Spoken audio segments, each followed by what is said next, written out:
Ayo, atid na, ka na. Yan, shrimp, pritong isda, pritong tilapia. Ayan. Meron tayong gataang gulay. Atid na. Halika na. Labubuli na. Huli na rito. Labubuli na. Sabi ko na, labubuelay na daw. Dami. Labubuelay na daw. Halika na.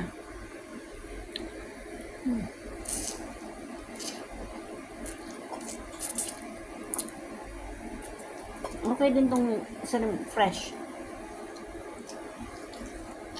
Yun yung nabili ko sa Australia.